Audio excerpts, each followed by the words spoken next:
What do you do when the thing that you didn't ask for happens in your life in the shifting seasons? I don't care how good you are, I don't care how talented you are. There are some times when things aren't going to go right, and you have to deal with it. You can find yourself stressed out. You can find yourself depressed, mentally fragile because of the experiences, the turbulence that you have gone through. You can experience enough pain in life that it can clobber you to the ground, and you believe you can't do it. You believe that this is it for you. No, it's not. What if you told people the story of, hey, I had a fucked up life, but I don't want to tell you that. I'm going to tell you what I'm going to do next, and I'm going to go out and do it. That is what self-development is about. That is what peak performance is about. That is what breaking through self-limiting beliefs is about, is rewriting the story. Because as long as you have breath in your lungs, as long as your heart is beating, as long as you have consciousness in your mind, you can go and rewrite the story of how your life ends. Setbacks will happen. When they do, it's okay to cry, but eventually you have to get over it and move on. It is good to be uncomfortable. I've never met anybody who was terribly creative or gifted or strong in leadership who was also comfortable. It's always those people who say, is there not a cause?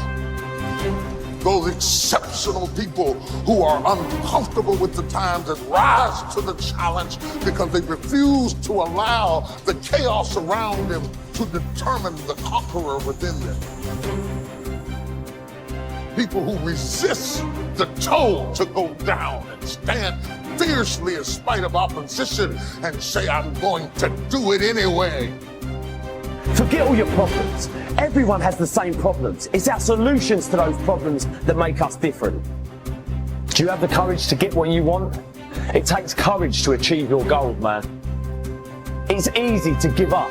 It's easy to look at these people and make excuses as to why they can do what you can't. You have everything you need to achieve anything. Our great problem is not that we feel that we are powerless, but that deep down inside we feel that we are powerful beyond measure. It's an incredible thought. It's almost a scary thought, isn't it? But it's also true, because the powers that you have are extraordinary. Have faith like a child. Adults are too skeptical. You may not be able to do all you find out.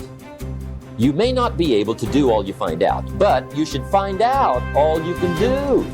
See, you don't want to wind up at the end of your life and discover that you've lived only 1/10 of it. And the other 9/10 went down the drain. Be curious. Get excited like a child over your ability to make yourself do anything for change.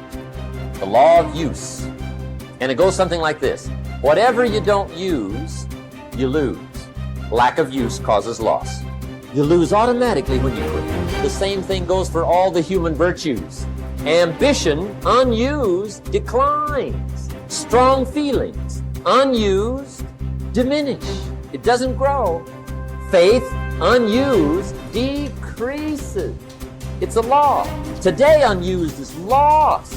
A talent unused is lost. An ability unused is lost. So here's one of the key expressions of the evening. Take a new inventory of yourself. Starting tomorrow, new project. Take a new inventory and make sure that all of your talent and ability and mentality and ingenuity and vitality and strong feelings, faith, courage, make sure that all you've got's being used. Otherwise, you lose. Repetition, repetition, repetition. Go over it. And if you repeat it, go over it, sure enough, someday, some mysterious day, the idea takes root, starts to grow, and shows up in your personality and your lifestyle. I don't care where you come from. I don't care where you were raised. I don't care what color you are. I don't care what gender you are. I don't care about any of that If you invest in yourself consistently, if you do the work consistently, 1 + 1 is always going to equal 2. 10 years of motherfucking work is going to pay off. Dig deep. Take accountability for your goals, dreams, and aspirations. Ain't nobody gonna give you nothing. Ain't nobody gonna give you nothing you ain't working for. And the reason why some of you can't get to that next level, we don't have enough stuff in you to push you to get through some of the hell you gotta go through. That house ain't gonna get you through that hell. That car ain't gonna get you through that hell. You only go to another level when you're on this level and you eating out of trash cans and you say, enough is enough. I'll do whatever it takes. Do you, be you, for you. Bye.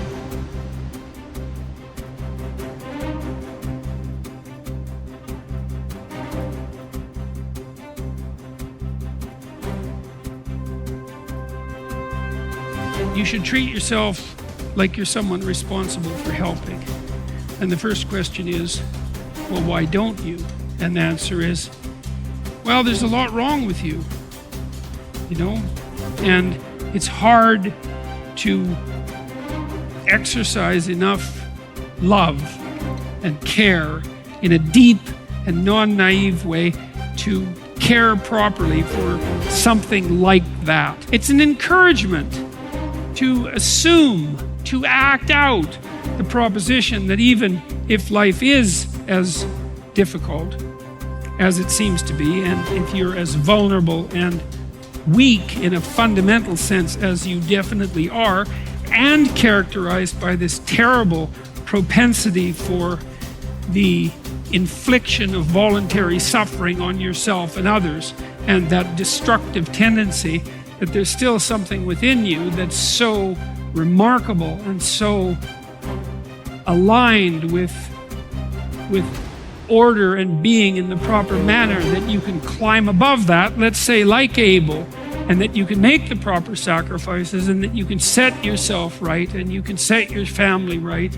and you can set the world right, and that the mere possibility that that might occur, that that might be within the realm of potential, means that you have a moral obligation to exercise the responsibility to take care of yourself as if you're something that matters. And that if you did that properly, it might turn out that what you did would matter, that it would matter to you, that it would be meaningful in the way that things that matter are meaningful, and that it would matter to everyone around you. If you aim to be something you are not, you will always fail. Aim to be you. Aim to look and act and think like you. Aim to be the truest version of you. Embrace that you-ness. Endorse it. Love it. Work hard at it. And don't give a second thought when people mock it or ridicule it. Most gossip is envy in disguise. I believe that what we become depends on what our fathers teach us at odd moments, when they aren't trying to teach us. We are formed by little scraps of wisdom. Maturity is the ability to live fully and equally in multiple contexts. Most especially, the ability, despite our grief and losses, to courageously inhabit the past, the present, and the future all at once. The wisdom that comes from maturity is recognized through a disciplined refusal to choose between or isolate three powerful dynamics that form human identity. What has happened, what is happening now, and what is about to occur. Immaturity is shown by making false choices.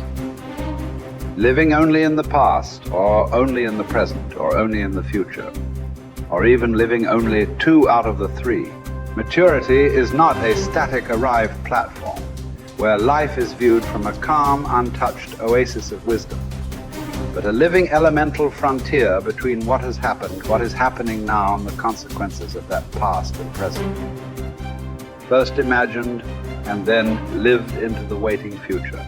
Maturity calls us to risk ourselves as much as immaturity, but for a bigger picture, a larger horizon, for a powerfully generous outward incarnation of our inward qualities, and not for gains that make us smaller, even in the winning. People say that what we're all seeking is a meaningful life. I don't think that's what we're really seeking. I think that what we're seeking is an experience of being alive, so that our life experiences on the purely physical plane will have resonances with our own innermost being and reality, so that we actually feel the rapture of being alive. Believe me, there is no such thing as great suffering, great regret, great memory.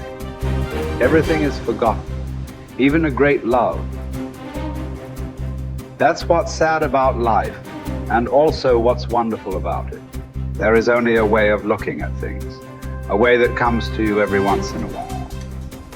That's why it's good to have had love in your life after all, to have had an unhappy passion. It gives you an alibi for the vague despairs we all suffer from.